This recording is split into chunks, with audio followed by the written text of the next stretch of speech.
Tell me this, yeah, as a human, are you just gonna go your whole life wanting something, then getting that something, then wanting more? And you've been doing this your whole life. You've been doing it unconsciously or consciously. You know that you're doing it. But are you going to go your whole life wanting something, then getting it, then wanting more? Are you gonna spend your whole life in an endless cycle of the dopamine trap? The anticipation of getting something is always better in our heads. Let's keep it real. We know this. Think about anything in your life. It could even be a person that you wanted. You thought about it in your head, and the anticipation and the thought of having that person was so like fun and exciting in our heads. And then when you actually have it in real life, it's just like, oh, it's not all that. This is pretty normal. And this doesn't have to be a partner. This could be an item. It could be a job, certain amount of income. So that's to say, the dopamine plays tricks on us. The dopamine, it has a trick. It's the trick of wanting something, and then when you get it, you realize, okay, this is not as exciting as I thought it would be. And then the brain will literally make that same excitement into something else.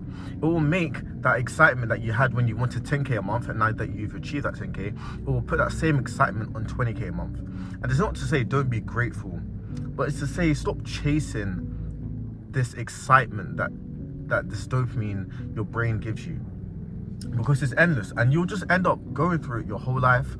And are we really just gonna, I was deep in it the other day. I'm not going to live my whole life chasing something over and over again. Not even something, you're chasing a feeling, you're chasing excitement, you're chasing accomplishment. Stop chasing these things over and over again. Are you really going to be satisfied with your life when you're 75 and you look back and you just think, okay, I got this, but then I wasn't happy, so I chased more, but then I wasn't happy with that, so I kept on chasing and chasing and chasing? Like, I just really want you to think about this deeply. Like, there's more to happiness than achieving something externally. There is more to happiness than achieving something externally. Happiness comes from God. Happiness comes from within. Happiness comes from contentment. Happiness is a fleeting emotion. Let's be real. You can be happy, you can be sad. It's like a pendulum swinging. However, contentment, peace, that is something that can be maintained. And that is something you can have right now. That's something you can look. What do you have right now? What am I grateful for right now? What am I content with right now? Right now, I'm content with my car, the car that I'm sitting in. I'm content with my ring light that I'm using to record this video. I'm content with these glasses and hoodie, and I'm extremely grateful for these. There could be someone who's literally in the exact same position as me. However, the only thing they're thinking about is the next hoodie they're gonna get, the bigger ring light or the nicer ring light they're gonna get, the bigger, faster car they're gonna get. And don't get it twisted. Obviously, I think about these things, but my happiness doesn't derive from these things. Your happiness cannot derive from things. Your happiness can only come from yourself. Because if you keep on chasing the next thing and the next thing, you're never going to be happy. You will have a faster car, but then you'll be looking at the person in the higher income bracket, and you'll be looking at their car and be thinking, okay, that's the next thing I need to get. I need to keep climbing. I need to keep going. But you're not realizing how far you came, and you're not being grateful for what you have in the first place. You're just trying to chase the next thing, and it's so unhealthy. That's such an unhealthy way to live. I say all this to say that in life, realistically, we just want happiness. We just want to do what we want to do, with who we want to do, when we want to do it. That's the basic definition of happiness. Doing what we want to do, when we want, with who we want.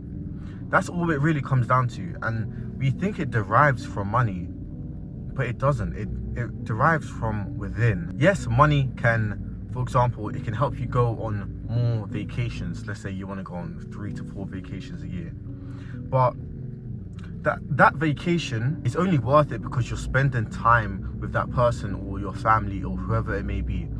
It's the quality time that you want, not the money, not even the vacation.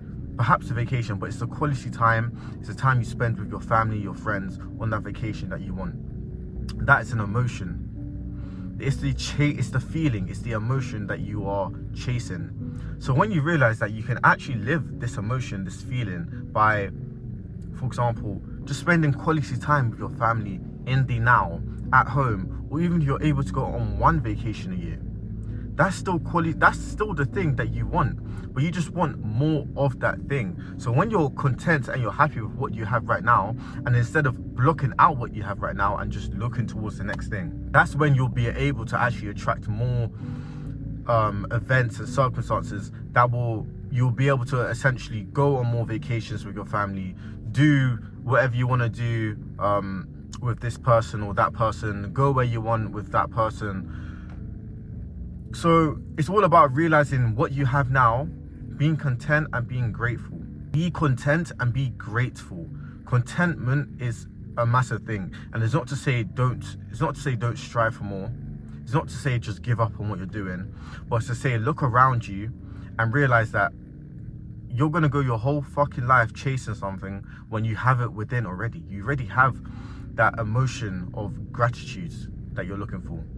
Because you don't want a vacation, you want gratitude. So look at the gratitude you have right now and amplify that. And when you do, that's when you start attracting those experiences. But you don't attract them by blocking it out in the now and just thinking about it in the future.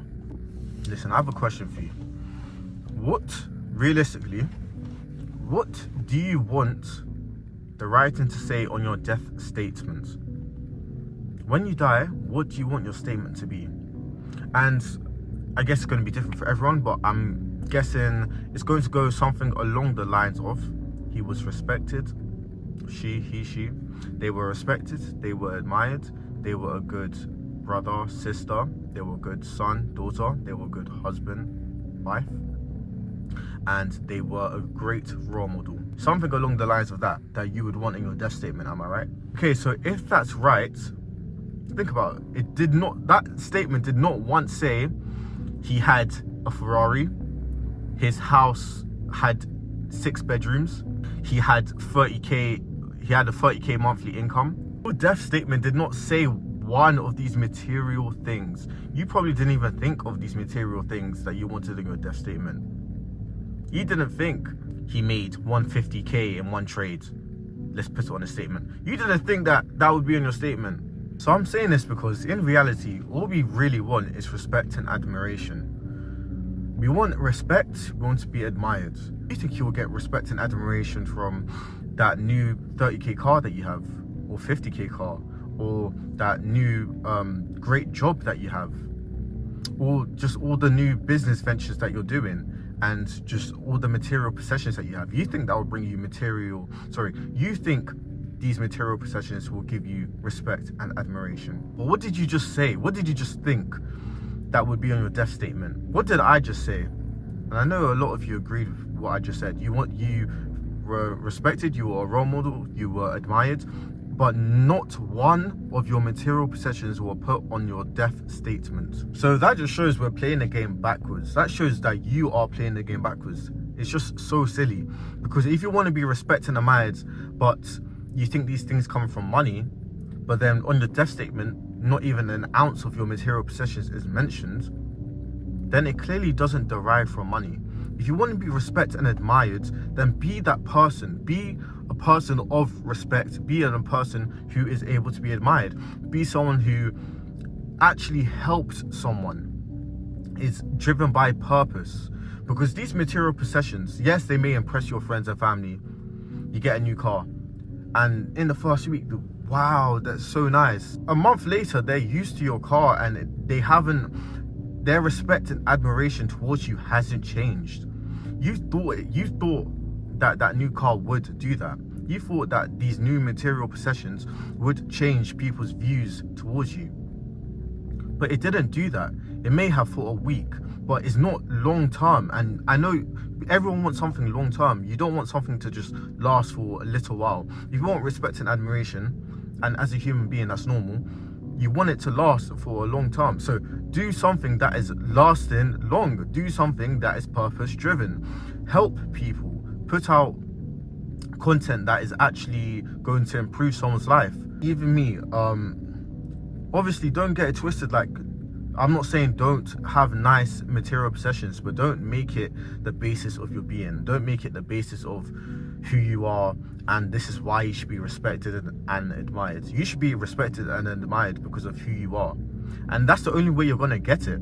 Because this respect and admiration towards material possessions is not long lasting whatsoever. So if you think that because you have this and that now you're respected and admired, you're playing the game backwards. So yeah, I'm really just making this video because I'm thinking about all the people, and myself was included in this, that you're not being content with where you are and you're always just looking for the next thing. And I was really just thinking, there's no way I'm gonna live my whole life like this. Right now I'm 22. There's no way I'm going to live my whole life in the chase of a dopamine trap, wanting the next thing, getting it, liking it for a month, and then, oh no, I'm not getting the attention that I wanted from it. Next thing, I'm not doing that. I'm so happy with what I have right now. I'm so grateful for what I have right now, honestly. And I don't need anything else. I don't, let's be real. But because I'm someone who works, someone who's always striving for the next thing, I'm going to get it. But because I'm not letting that next item change who I am, I'm not letting that next thing that I'm going to achieve change who I am. I'm so grateful for what I have in the current, in the now. And let's be real, this is the real way to attracting money. The real way to attracting money is just being grateful and doing something that is actually aligned with your purpose. When you're purpose driven and you do something every day or every week, or you just do it consistently, there's no way that you won't get paid from God from doing the service, especially if it's a service towards others. Think about it, we're all God's children. So if you're helping someone else, you're really just helping yourself. You're helping another aspect of you. So by serving others, you're really just serving yourself. So what you're serving yourself? You're serving yourself gratitude, you're serving yourself currency. These are all the things that will come to you once you start serving others. Because when you serve others, you serve yourself. We are all one in the eyes of God. If you're still struggling to find your purpose, or you're trying to find out what you really want to do on a day-to-day basis, and the money will just be a byproduct of who you are, click the link down below, join my free community, and I'm going to help you essentially establish that.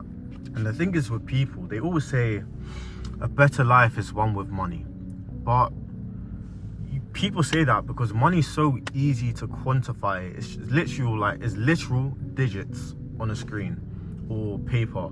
It's so easy in our head to quantify an amount of money. So it's easy to say that, oh, this amount of money would make us happy. But you can't really quantify emotions. You can't quantify the amount of gratitude that you have in the now. You can't quantify the amount of gratitude that you're going to have if you get this material possession. So it's really silly to think about life this way. And you also have to remember that the brain kind of filters out what problems you're going to have, even though you have that amount of money. And once again, it's the dopamine trap. The dopamine that you always get excited of the anticipation of something, but you're so blinded by getting that item. You're so blinded by the anticipation and blinded by getting that item that you forget to see what problems that may actually come with that. Because in life, there's always going to be ups and downs. So let's say you're extremely grateful, you just got a new car. But the downsides, the problem that comes with that is that people are hating on you and stuff. That's something that you wouldn't have anticipated in your mind, because the dopamine trap, it only lets you look at the plus side, the positive. And that's why people always get stuck in this loop, because they keep looking for the next positive plus side thing that's going to make them feel great and amazing. But it's only the anticipation of it. It's the trap. It's once again the dopamine trap. It's something that makes you think that's going to be a reality, but in reality, you're going to have ups, you're going to have downs. So you need to be able to accept that, essentially be content with what you have right now. And so when you do get that next item, you're not going to be disappointed because there's still downs.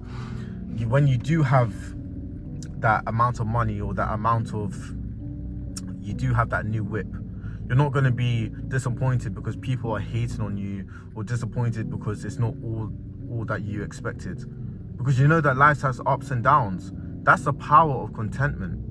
And listen, I'm going to leave you guys off with this one. We value the attention money brings us more than the stuff and convenience that money can buy. When I say we, I don't want to refer to you, but a lot of people. We value the attention that money brings us instead of the stuff and convenience that money can buy. People just want attention. Give yourself attention. When you do, you have that within, you have that internally, then it will be reflected externally.